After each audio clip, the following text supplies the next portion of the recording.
For more than a century, the movies have brought our most vivid nightmares to life. Often, the fear is conjured from fantasy, from imagining the unimaginable.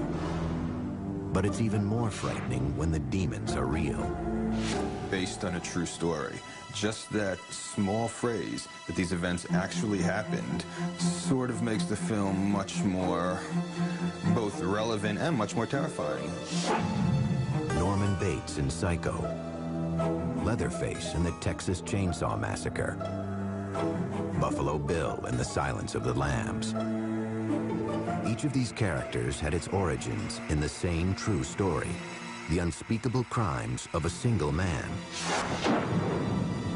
His name was Ed Gein.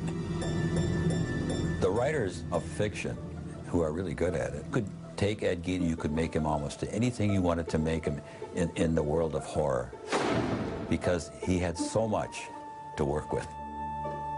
Gein's crimes were committed against the living and the dead. The depraved acts of a damaged mind, they slashed through the surface of a complacent age, revealing the darkness that lurked just below. His twisted world became America's obsession. And what is at bottom, the story of a boy and his mother, became the template for half a century of horror. There's something about Gein that appeals to the morbid curiosity within all of us. It's so macabre, so bizarre, so deviant that we can't look away. How long have you known Mr. Gein? 7 years. What kind of a man did you know him as? Well, Him is a nice man, just like anybody else. The only difference I'd say in the man, he seems to be a little hot.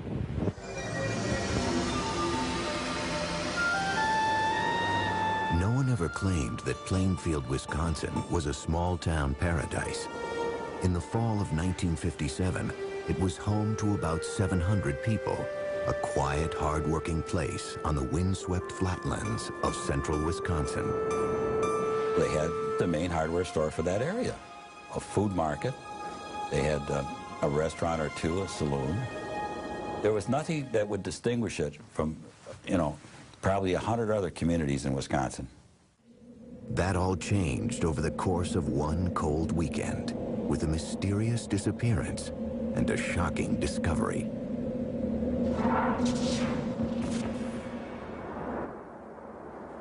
Saturday, November 16th, marked the beginning of an annual Wisconsin ritual. Deer season. In Plainfield, the men hunted not for sport, but for food. Their trophies would be killed, hung in barns, and dressed out, gutted and butchered. All the males would be out in the woods. And so the main street would be a quiet place. Particularly quiet that morning was Bernice Warden's hardware store. Though the store was supposed to be open, the 58-year-old proprietor was nowhere to be found. I lived across the street from the hardware store where Bernice Warden ran her business. I believe it was in the afternoon. People were starting to wonder why the store was locked and where was Bernice Warden. So her son came back from deer hunting himself and found that the place was a mess. There was blood all over the floor, and they started to investigate what might have possibly happened to her. Interviewed by police, Bernice Warden's son mentioned a frequent customer who'd been in just the day before to check on the price of antifreeze. Ed Gein, a 51-year-old bachelor who lived in an isolated farmhouse outside of town. Everybody had a role to play in this town. And I think that Ed Gein was recognized probably not as the village idiot, but as a village oddball, I would say.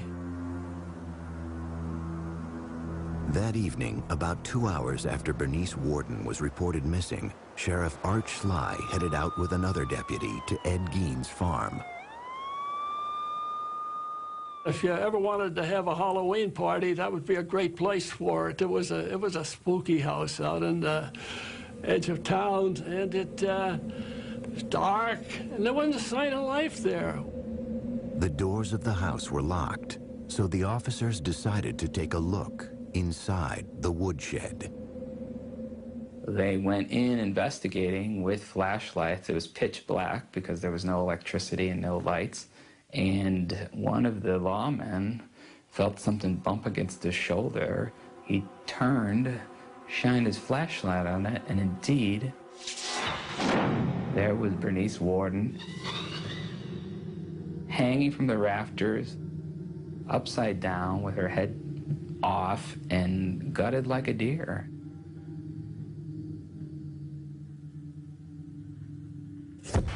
Ed Gein was taken into custody that night. As he sat quietly in his cell at the Waushara County Jail, police continued to search his woodshed and then cautiously ventured into his home. Inside, they would discover a horrific scene. Bernice Warden's gutted carcass, it turned out, was only Ed Gein's latest grim creation.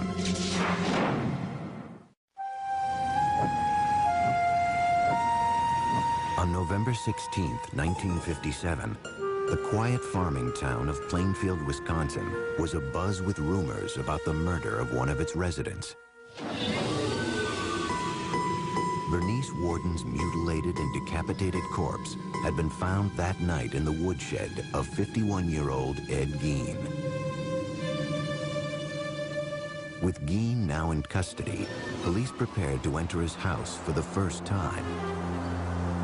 It was a cold, dark night, and the place had no electricity. The officers had only lanterns and flashlights to illuminate the scene. Well, Gein's entire house was in a state of really unimaginable squalor. It was so completely overwhelmed with the trash of a decade. It was chaos in terms of housekeeping. Well, you don't keep house. The kitchen was a jumble. Everything, you know, there was dirty things here and newspapers laid up here and junk all over the place. But the officers discovered much more than mere filth. In plain sight, scattered throughout the house, was a ghastly array of human remains. Investigators were completely stunned and appalled to discover this incredible collection of human body objects. And among the things they found were bowls that had been made from the tops of human skulls. And then they found what looked like trinkets, but it was like a string of nipples from breasts, all on a string. They found a shade pole that was made from a set of women's lips. And they had found other body parts there. Then you'd go out into what would be like a living room, and they found furniture, a lampshade that was made out of human skin, chairs that were upholstered in human skin. They found face masks. Gein had apparently flayed the skin from the heads of the victims and preserved them and stuffed them with paper and hung them on the wall as decorations.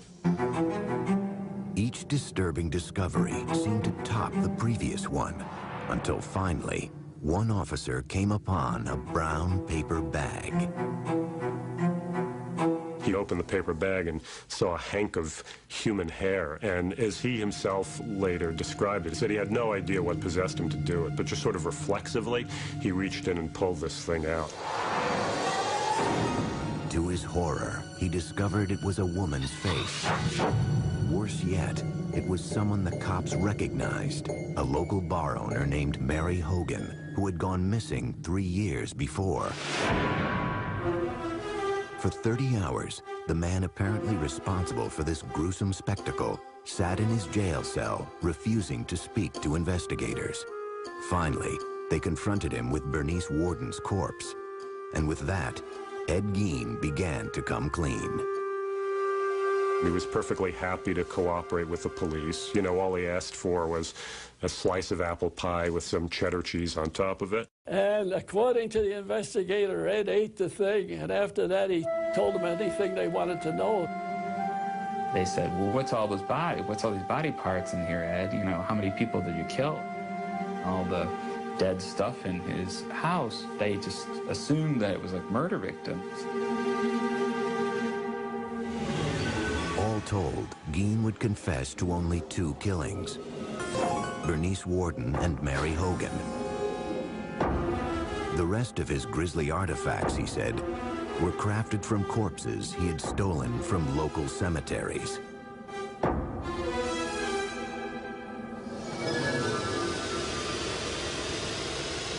Plainfield woke up that Sunday morning to find out what had been living in their community for all these years, and that was Ed Gein. My dad, he couldn't tell us what had happened. He just said, I want you to come in and watch the news tonight with me. And the news came up on the television. He was the person. I just said to my dad, oh my gosh, that's Ed. We were all upset. We were all devastated. We were horrified about what had happened. It was a terrible, horrible thing. It was just such a complete shock, I guess. It was something that was a little bit difficult to talk about. It wasn't just the murder of Bernice Worden that was so disturbing. It was the other terrible things that he did that was upsetting so many people. I mean, this is a guy who had been living in their community almost all his life and been a babysitter for their children, had been eating at their table. Well, look what he did and how he did. They couldn't believe it. Well, I figured he was just perfectly harmless and rather simple. Plainfield's shock would soon be America's. Almost immediately, hordes of reporters descended on the town. It was the beginning of Ed Gein's transformation from anonymous psychotic to cultural icon. And it could all be traced back to the story of his childhood. Because in the words of Norman Bates, a boy's best friend is his mother. In November 1957, the gruesome tale of Ed Gein was making headlines across America. The country's morbid fascination with the man the papers were calling the Mad Butcher of Plainfield was not lost on author Robert Bloch, who was living in Wisconsin at the time. It was exactly the time that the Gein case was breaking in the newspapers, and Bloch immediately recognized that it would be a wonderful basis for a horror story.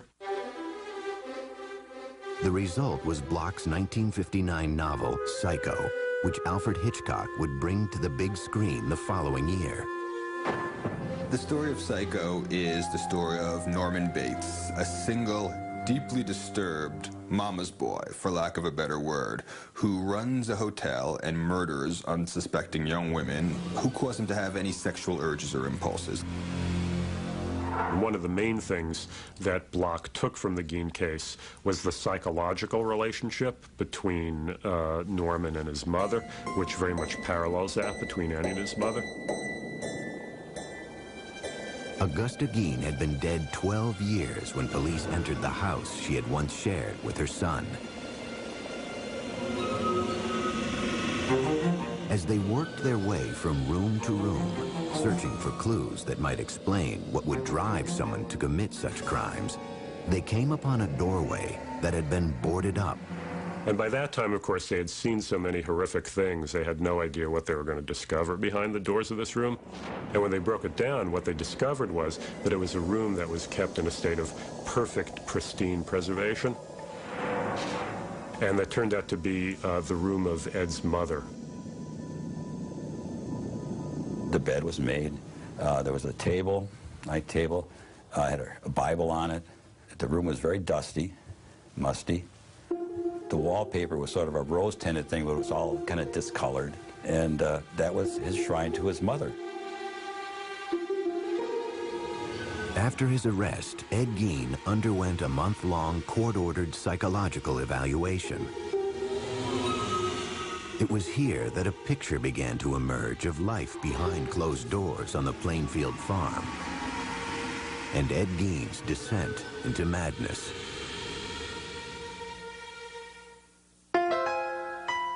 Born in 1906 in La Crosse, Wisconsin, Edward Theodore Gein was the son of an alcoholic grocery store owner and a strong-willed, God-fearing housewife. When he was 8, his mother Augusta insisted that the family leave their La Crosse home. One reason, apparently, she insisted that the family move from La Crosse was because, in her mind, you know, it was like Sodom and Gomorrah. With the proceeds from the sale of their grocery store, the Gein family settled onto a 200-acre farm in Plainfield. Isolated, the family dynamic grew stranger and stranger. Mr. Gein had a very strange relationship with his mother. It was a love-hate relationship. He listened to her and worshipped her and followed her very closely. She was religiously devout, if not fanatical woman. Very, very domineering, very, very strong-willed. I mean, she completely dominated her husband, as well as her 2 sons, Gein and his brother Henry. Augusta would preach a lot out of the book of Revelations that said that women were whores, women were tramps, women were definitely evil beings out to, you know, hurt people. The Gein household really became a sort of breeding ground for psychopathology. You know, you had these 4 people stuck together, completely under the sway of this woman. So it really becomes an incubation place for madness.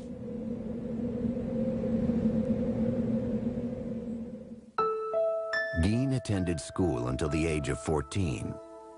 An unremarkable student, his IQ would later be tested as average. And when he finished school at approximately 7th grade, he just went home then and worked on the farm there. So he did not have contact with the outside world, shall we say, to any extent. In 1940, when Ed was 34, his father died of a heart attack. Now it was just Ed, mother, and older brother Henry. I think Henry was probably a genteel man who worked hard on the farm and tried to please his mother as well. But he wasn't Ed. He had his own ideas of how his life should be led. In May 1944, Henry and Ed found themselves battling a brush fire on their property. According to Ed, the fire got out of control and he lost sight of his brother. He went for the police, and though he told them he didn't know where Henry was, he was able to lead them straight to his brother's dead body. I've heard rumors that there were bruises on Henry's head that weren't ever explained away. But at the time, it was such a big tragedy for the family, it just became, you know, well, they've already been through enough. Ed and Mother were now alone, but their union would be short-lived. Just months after burying her son Henry, Augusta suffered a stroke that left her partially paralyzed. When Mother became ill, had a stroke, and was paralyzed, he cared for her very closely and literally, seemingly worshipped the ground she walked on. Sometime in 1945, Augusta Gein suffered another stroke. She died that December, a devastating blow to her 39-year-old son. His mother had completely undermined his manhood in every way. And at her funeral, he was reacting like a little schoolboy who had just lost his mommy, you know, and just crying hysterically.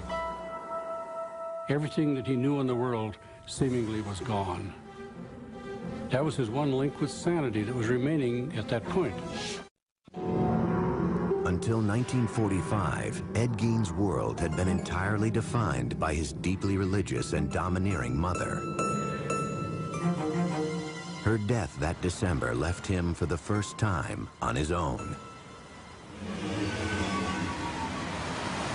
Living alone in an isolated farmhouse outside Plainfield, Wisconsin, the 39-year-old earned money by helping the townspeople with odd jobs or working on threshing crews. From the time I was pretty small, Eddie Gein was always just, you know, part of the crew.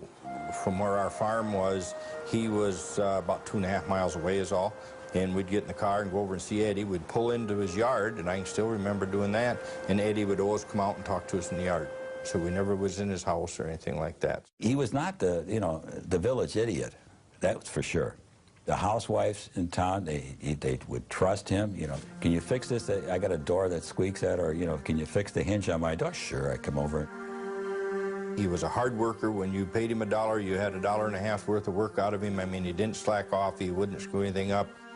I think that everybody treated him, even though he was maybe a little, what you would think, a little different, but Eddie was Eddie. Oftentimes, when the threshing crews broke for lunch, the women would provide them with meals. When you listen now, the women that would talk about it, they felt kind of funny when Ed would look at them. He would give off kind of a funny, it made him uncomfortable the way he would stare at them. Something about his eyes that bothered me. I didn't feel like he was a person I would... Strange. Gein had a reputation around town as odd, yet harmless. Behind closed doors, however, he struggled to cope with life after Mother. Psychiatrists who interviewed Gein concluded that during the years after his mother's death, his psychological problems crossed the line into psychosis.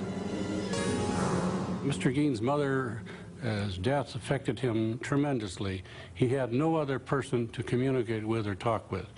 And consequently, he just turned to his inner fantasies, his other interests, and found that without Mother, he didn't know what he was going to be doing. He would come home to this empty, decaying farmhouse. Again, that was without electricity, that was without indoor plumbing. He was completely isolated. Gein's mother had left him terrified of human contact, of women in particular. His loneliness, however, drove him to seek his own perverse sort of companionship. At some point, Gein said, he began to make nighttime raids on local cemeteries. Ed was a reader of the obituaries. He was fascinated by who had just passed away. Ed would find out when the service was going to be, where the burial was going to be, and as quickly as he could get there in the dark of night, he would go and open that grave and get that body. Mr. Gein substituted seemingly dead bodies for the activities that he had with his live mother before. If Mother was gone, he needed someone who literally could take her place. Gein took these desires to ghoulish extremes. Though it remains a mystery if he ever engaged in either sex with the corpses or cannibalism, some of the discoveries police would later make defied comprehension. There was what the police called a mammary vest, the upper torso of a woman that Gein had taken from the body and preserved and attached straps to. And then there were leggings that had been made from the skin of a woman's legs. And at times, it was reported that he would sometimes walk around with this mammary vest that he had managed to make from female anatomy, and he would attach it to his body. And apparently also sometimes take one of the female genitals that he had removed from a corpse and stick those on himself as well and pretend to be a woman. Eventually, however, violating the dead was not enough to satisfy Gein's morbid urges. It was around this time that he began patronizing Hogan's Tavern, a local watering hole owned by the bawdy, tough-talking Mary Hogan. That was one bar that hunters would, you know, after you hunt long all day, you generally stop and have a soda pop. And I recall she was very huge and very jovial and joked a lot. Her nickname was Bloody Mary. Mary Hogan was indeed a dirty talker. She spoke in profanity like a truck driver or a sailor or whatnot. I think when Ed Gein saw Mary Hogan, he saw some kind of grotesque, dark mirror image of his mother. On the afternoon of December 8th, 1954, a local farmer stopped into Hogan's Tavern to pick up some ice cream for his daughter. He goes into the bar, and he knew immediately that something was wrong. There was blood all over the floor, and there was money on the floor, and he just turned around and beat it out of there. Mary Hogan was nowhere to be found. When Mary Hogan turned up missing, there was talk about, they said they felt she'd been murdered, and she just was missing, and they just could not find her to go to heck for it. Police explored what few leads they had. Ed Gein was never questioned. No one considered him a suspect. It was too far-fetched to imagine that the quiet, hard-working bachelor could possibly be a killer. I can still remember, somebody said, well, I wonder where Mary Hogan is. Well, he said, she's over by my place. He said, I got her over there. And everybody said, ah, yeah, Eddie, you got her. Yeah, we know Eddie, yeah. As the leads petered out, it started to look like Mary Hogan's disappearance would remain unsolved. Until the night of November 16th, 1957, when police found her face in a paper bag in Ed Gein's kitchen. Maybe he felt he wanted to incorporate her into his home, and this was his way of bringing home a bride. But he brought her home as a corpse. As 1957 drew to a close, the people of Plainfield, Wisconsin were still reeling from the nightmare visited on their town. Ed Gein had been charged with the murder of hardware store owner Bernice Warden. But the discovery of his many other hideous offenses had brought instant infamy to Plainfield, along with a horde of reporters from around the world. This was the crime of the country at this particular November in 1957. And it had just brought in basically the Western world's press. Had you ever been in the man's house? No, sir. Never been in there. I'd like to talk now. Your name? As the incident wore on and it became so much a front page issue that lots and lots of people were saying, when can it just die down? When can it go away? It was disturbing to the population. We didn't really appreciate all of the media attention. I was stopped on the street once by a reporter from England, but I just said that I had nothing to say and no comments to make, and walked on. Outside of Plainfield, a different kind of response was taking hold. The spread of what came to be known as Gein humor. Well, I believe that the jokes sort of was an outlet for how everyone felt and the fear that they felt. One of them was, what was Ed's favorite dessert? And he says, lady fingers. Ed Gein gave his girlfriend a present on Valentine's Day. It was a box of farmers' fannies, you know. There were actually people thrown out of the restaurant in Plainfield for going and ordering Gein burgers and things. On January 6, 1958, hearings began to determine if Ed Gein was competent to stand trial for Bernice Warden's murder. Doctors who had evaluated Gein testified that he suffered from schizophrenia. They said he was prone to hallucinations and delusional thinking and believed he was an instrument of God with the power to raise the dead. You know, he'll talk about the most incredible, extraordinary horrors that are totally inconceivable to any normal person, but he does it in the tone as though he's talking about going to the grocery, you know, to buy his provisions for the week. In the end, the doctors said it all came back to Mother. This is the duality of Gein. You know, part of it was a desire to have the physical presence of his mother back with him in that home, whereas obviously another part of the motivation had to do with desecrating the corpse.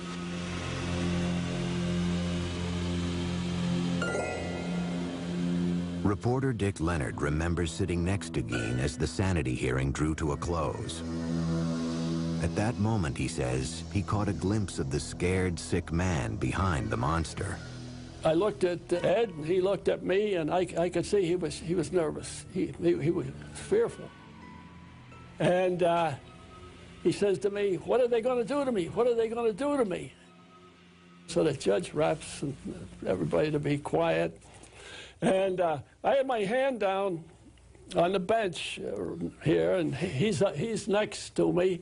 And he reaches over and grabs my hand like I was his mother or something. That afternoon, the judge ruled that Ed Gein was legally insane and therefore not competent to stand trial.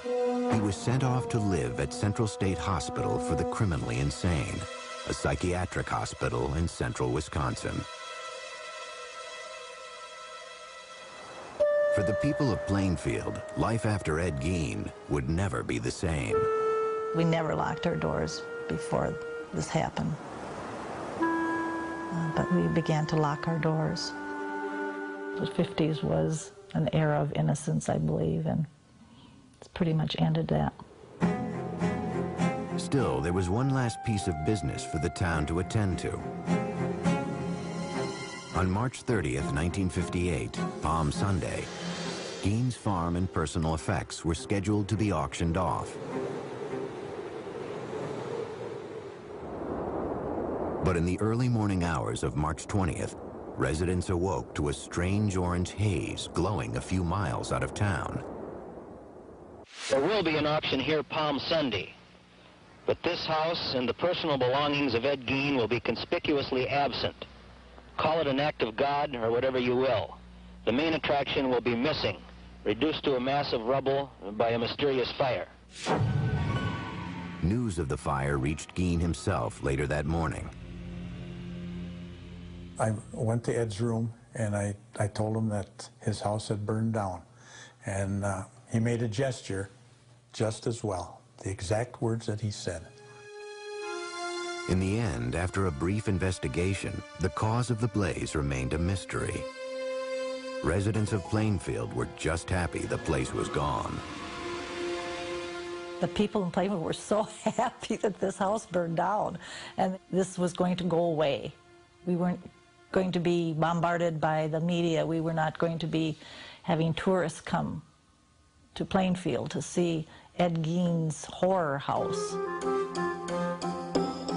The auction of Ed Gein's estate still took place as scheduled on March 30th. Gein's grisly handiwork was not up for sale. All the human remains had been shipped off to the Wisconsin State Crime Lab. Yet that didn't stop hundreds of curiosity seekers from descending on the farm. One of the things sold at the auction was Ed Gein's car, which a very enterprising carny type immediately purchased and started to take on tour. Ed Gein's car used to show up at county fairs, like an exhibit, you know, like the two-headed cow, or, you know, the bearded person, so that that would be an exhibit that you could put a tent around it and charge admission. At Central State Hospital, staffers soon came to view Ed Gein as something of a model patient. Ed was a quiet individual. He'd go and sit in the corner in the day room, and we had some nice lounge chairs out there, and he'd read the paper there. He wouldn't converse too much with other patients. I can remember we used to play cribbage together out in the day room. There were, however, times when Gein behaved oddly. When it got, say, full moon, he would talk about women, what he'd like to do to them, and just ramble on and on, just like very incoherent. And then as the full moon dissipated, he would get more back to normal. But he always had that glint in his eye that you kind of figured there was something there that was wrong. In 1968, Gein's doctors wrote a letter to the court stating that Gein was now competent to stand trial for the murder of Bernice Worden. When he walked into the courtroom, there was dead silence. It was just, I mean, you could hear a pin drop. And then he walked in and he stopped a little bit and he bowed his head to the audience. After a 9-day trial, the judge found him guilty. The 62-year-old was sent back to Central State to live out the rest of his days. In time, Ed Gein's macabre fame would fade, yet his twisted saga would never lose its capacity to shock or its power to provoke our deepest fears.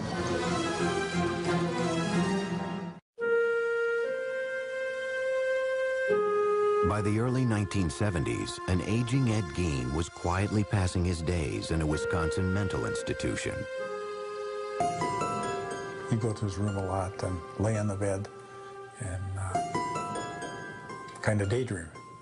So I don't know what he was thinking about. I couldn't read his mind, but we always had the thought that he was thinking about what he had done. Gein and his gruesome crimes had long since faded from the public consciousness.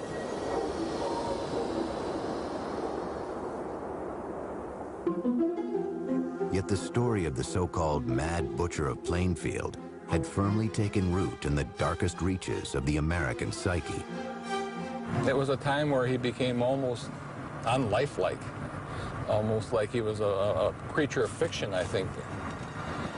Some type of a demigod, almost.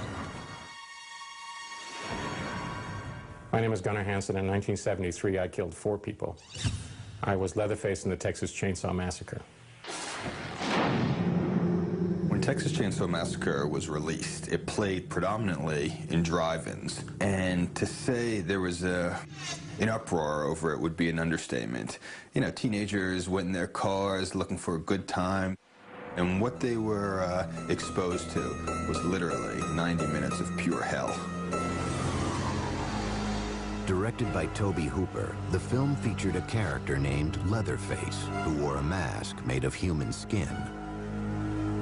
During the filming, late one night, Tobe told me that this was based on Ed Gein, very loosely. I mean, what he said was that Ed Gein was the inspiration for the family, that if you take essentially the fact that they made furniture out of bones, that they had skin lamps, that they might be cannibals, and that Leatherface wore a mask, those characteristics were lifted from Ed Gein. What Leatherface really is Ed Gein as a little child would imagine him to be. Because these crimes were real, we had to make Leatherface into this hulking monster who wears a mask of human flesh and wields a chainsaw, instead of being the boy next door who does these horrible things.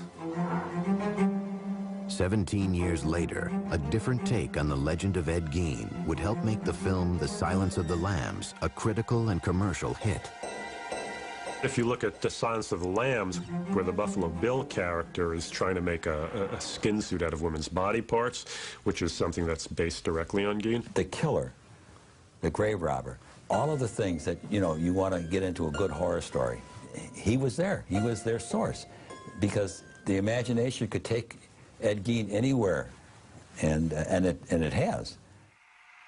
The irony is that as twisted as Norman Bates was, as terrifying as Leatherface wielding his chainsaw is, and as pathologically insane as Buffalo Bill is, Gein was worse. Gein had everything these characters had in spades. 2001 saw the release of a low-budget independent film about the life of Ed Gein. I thought Ed Gein would be a good topic for a movie just because of the mindset of this person. This person who lives by himself with his fantasies and with just his loneliness and his mental illness, eventually steps over the line and becomes a killer. On July 26, 1984, Ed Gein died of respiratory failure. He was 77 years old. There wasn't too much emotion at that time. There wasn't much talk going on in town other than he's gone. He's dead. Ed Gein ended up being buried in the most appropriate place for him, right next to his mother in the Plainfield Cemetery. You know, ever since her own death in 1945, it had been his great dream to get back to her, and finally in death he had achieved that. Sometime after his death, Ed Gein's tombstone was stolen from the ground. It was eventually recovered and is currently being kept in storage at the Waushara County Sheriff's Department. To this day, however, groundskeepers at Plainfield Cemetery still find flowers and letters that have been left at his grave. There's no way in the world that anyone could ever decipher completely or even intelligently what Ed was thinking or doing. It's not a nature of man to do the things that he did. It's an aberration. The fact that Ed Gein was a sick man mentally, I don't think that mattered to any of us. He did some horrible things no matter what his condition was, and so we had no sympathy for the man. Mr. Gein was an example of a monster that was in hiding. He was not known to his neighbors. He presented a facade of normality to them, and that's why he literally could have the mask of sanity over the whole situation until he was discovered. Obviously, we can never really know. To ask what made Ed Gein is ultimately as unknowable as to ask what made Mozart Mozart. You just don't know. Through the surface of a complacent age, revealing the darkness that lurked just below. His twisted world became America's obsession. And what is at bottom, the story of a boy and his mother, became the template for half a century of horror. There's something about Gein that appeals to the morbid curiosity within all of us. It's so macabre, so bizarre, so deviant that we can't look away. How long have you known Mr. Gein? 7 years. What kind of a man did you know him as? Well, Menem's a nice man, just like anybody else. The only difference I'd say in the man, he seems to be a little hot.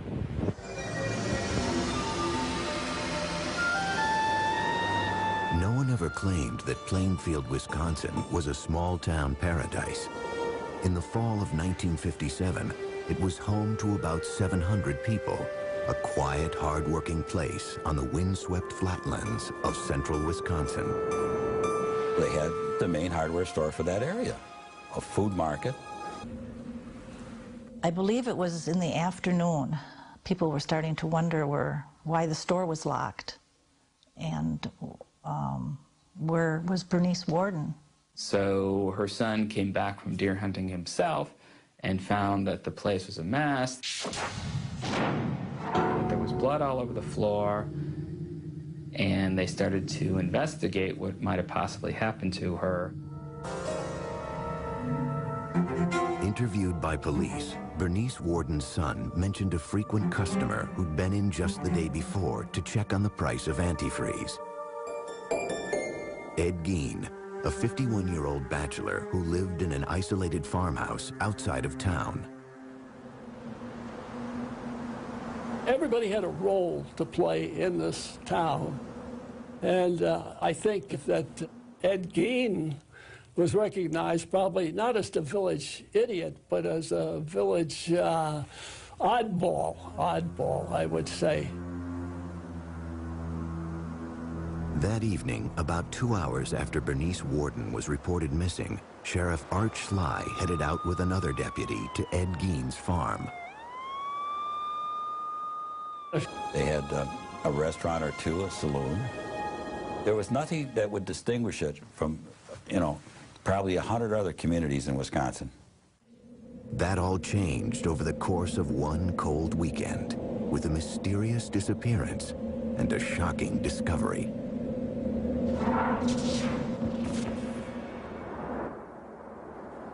Saturday, November 16th marked the beginning of an annual Wisconsin ritual. Deer season. In Plainfield, the men hunted not for sport, but for food.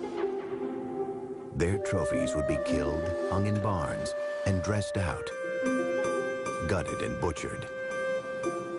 All the males would be out in the woods. And so the main street would be a quiet place. Particularly quiet that morning was Bernice Warden's hardware store. Though the store was supposed to be open, the 58-year-old proprietor was nowhere to be found. I lived across the street from the hardware store where Bernice Warden ran her business. For more than a century, the movies have brought our most vivid nightmares to life. Often, the fear is conjured from fantasy, from imagining the unimaginable. But it's even more frightening when the demons are real. Based on a true story. Just that small phrase that these events actually happened sort of makes the film much more both relevant and much more terrifying. Norman Bates in Psycho, Leatherface in the Texas Chainsaw Massacre, Buffalo Bill in The Silence of the Lambs. Each of these characters had its origins in the same true story, the unspeakable crimes of a single man. His name was Ed Gein. The writers of fiction, who are really good at it, could take Ed Gein and you could make him almost anything you wanted to make him in the world of horror, because he had so much to work with. Gein's crimes were committed against the living and the dead. The depraved acts of a damaged mind. They slashed. If you ever wanted to have a Halloween party, that would be a great place for it. It was a spooky house out on the edge of town, and it was dark, and there wasn't a sign of life there. The doors of the house were locked, so the officers decided to take a look inside the woodshed. They went in investigating with flashlights. It was pitch black because there was no electricity and no lights. And one of the lawmen felt something bump against his shoulder. He turned, shined his flashlight on it, and indeed, there was Bernice Warden hanging from the rafters, upside down with her head off and gutted like a deer.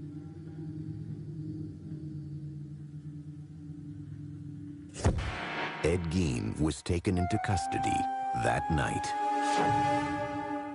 As he sat quietly in his cell at the Waushara County Jail, police continued to search his woodshed. And then cautiously ventured into his home.